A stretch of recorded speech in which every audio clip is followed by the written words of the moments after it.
Hey guys, welcome back to my channel and welcome to the second video in my office wear series. Today's video is gonna be all about how to look stylish on a budget. I just wanna make this clear, everyone's budget is different. Some people's budget might be $500 a month and some people's budget might be, I don't know, $1,000 a month. I am not here to tell you what is expensive and what is inexpensive. I'm just here to help guide you stay within your own personal budget. For some people, a pair of $30 trousers might be a steal and right in their budget. And for some people, $200 trousers might be, in their budget and something that they would purchase. So just use these tips and kind of cater towards your own budget and your own monthly spending. I don't know what your dress code is for work, so I'm just gonna show you some things that are in kind of a business casual sense. A lot of you guys can't wear open-toed shoes and a lot of you have really strict dress codes, so this is just kind of me showing you what I used to wear whenever I worked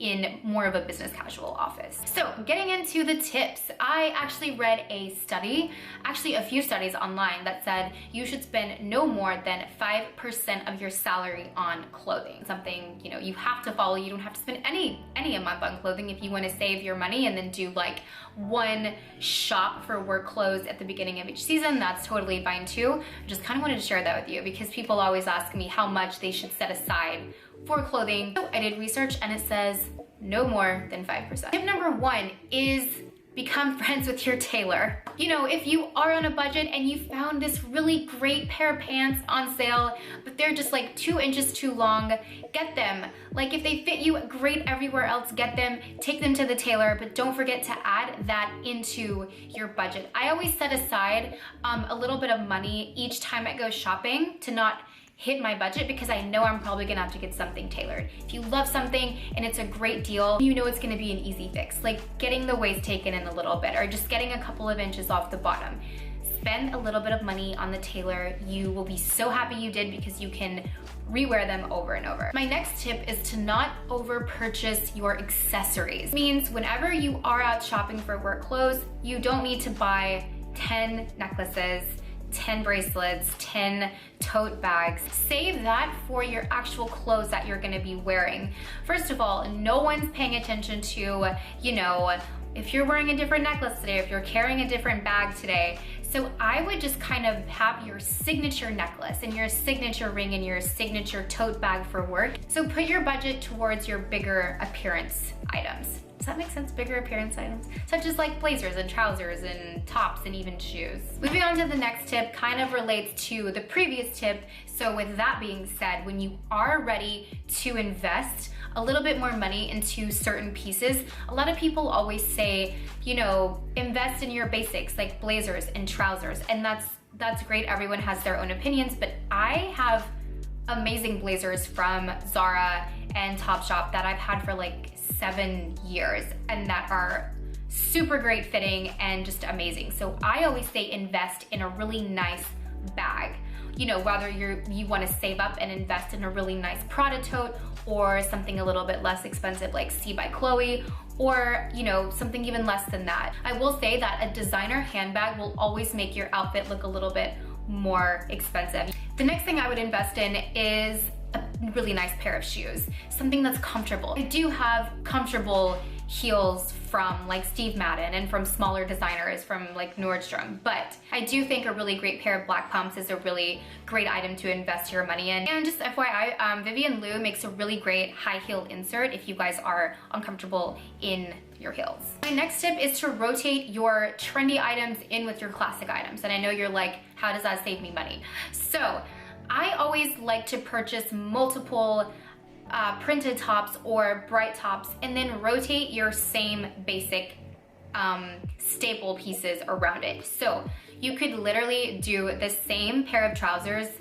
Monday through Friday. I don't recommend doing this, but you could do your same trousers Monday through Friday, alternating a different top out, different shoes, a different blazer, and your outfit would look completely different. So don't go crazy buying 5 pairs of black trousers. You really only need 1 or 2 to alternate during the week. My next tip is a little silly, but it has worked for me in the past. A lot of us forget what is in our closet. My closet starts out super organized on Monday, and then by Friday, after I've pulled 100 things for shooting, crammed it back in there, it is no longer the closet that it was on Monday. Things get lost and things get stuck behind, things fall on the floor. So what I like to do is every time I create an outfit that I love, I snap a picture and put it in an OOTD folder in my phone. That way when you are getting ready for work and you've got your, one basic piece on and you're like, I don't know what to wear, go through your folder and be like, oh,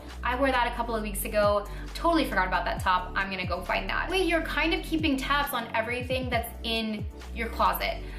And all the outfits that you put together. When you are out shopping and you see a really pretty yellow top that you love, you can look through your folder and be like, oh, I actually already have a yellow top. There is no need to purchase this and have 2 yellow tops. That can kind of keep you on budget, and that can kind of keep you from buying the same thing over and over. Next is to purchase pieces that you can wear on duty and off duty. If I see a really cool blazer, I always try to make sure that I can dress it up and dress it down. Is this gonna be appropriate for meetings? And is this also gonna be appropriate with jeans and sneakers on the weekend? If I get like pencil skirts, you probably are not gonna be reusing on the weekend, but your statement pieces like blazers and fun pants, I always try to make sure that they have multi-purposes and that I know I'm not gonna be wasting my money just wearing them once every 2 to 3 weeks. Is to stick to one color palette. If you have a really good thing going in your closet of camels and creams and whites and neutrals, and you see this really cool like gray and green top, you can't really push this into your wardrobe. So there's really no need to buy this top because you probably won't be wearing it as much as you thought. If you stick to one color palette, adding some blush pink in there, or just whatever you prefer, it will keep you from overbuying just random colors and And with that being said, camel always looks a little bit more expensive. Camel and neutrals always look expensive. And I know a lot of us have a lot of black items. Camel and neutrals go great with black, so you can definitely tie the two in. They just mix colors really well. You can do white pants and a camel top or vice versa, add a dark brown in there, add a blush pink in there. So I think that color palette really, really looks nice. I think prints in that color palette look nice as well. Next, when you are shopping, try to stay away from department stores. Really try to shop at stores like Target, TJ Maxx, Century 21, Nordstrom Rack is one of my favorites, Saks Off 5th. You aren't gonna be having the newest collection, but you are gonna be getting this same exact brand for a much more discounted price. Thrifting is also a really great option as well. I know when I lived in Texas, there was this one thrift store that had like designer blazers and designer clothes for like 40 bucks. So, if you can find a really good thrift store that you can visit every now and then, chances are you will find some really good stuff in there. And there's always shopping online. I would try to sign up for as many coupon grabbing email subscriptions as you can. ShopTagger is really great, Retail Me Not is really great, and shop on Poshmark. That's kind of like thrifting but online. Because a lot of stores, if they're having promotions online, chances are they'll match it for you in store, but sometimes that's not always the case. So I much prefer to shop online anyways, because you can always find a coupon code. Usually like 90% of the time I can find some sort of coupon code. And one bonus tip is nails. Oh my gosh, I took my gel off the other day and they look horrendous. I can't believe I just like flashed them to the camera. So I always think that a good manicure always makes you look more put together and a little bit more nice and definitely professional. Quickest time-saving thing is to always get a gel manicure because it lasts longer. I mean, it does. It just lasts a lot longer than nail polish. So I recommend getting the at-home system. Sally Hansen, was it Sally Hansen? Yeah, Sally Hansen has a really great gel nail system that they use, and I actually tried it a few weeks ago and my manicure stayed for 2 weeks and it looked great. If you are a gel person, then definitely invest in something like that. That way you're not spending, $50+ every couple of weeks to get a new manicure. You don't have time to go get your nails done, you don't have time to sit down and do the whole gel thing. Definitely pick one day out of the week to just completely redo your nail polish. Even if it's in good condition, chances are the next couple of days it's gonna start chipping. Side little bit of time during the week to just give your nails a fresh coat of paint. All right, those are my tips and I hope you loved them. Don't forget to sign up for the Life by Her lookbook. The March issue goes out on the 1st. Oh my gosh, it's coming up so close. But we've got a few pages of office wear talking about more versatile pieces and trousers and some really informative stuff when it comes to office wear. So recently added, in the last couple of months, we added beauty and health and fitness to the magazine. So even if you're not into fashion, chances are you're gonna find something that you can relate to in the magazine. But we'll put the link here as well as in the description box below, so go check it out. No commitment, you can just read up on it and see what the deal is.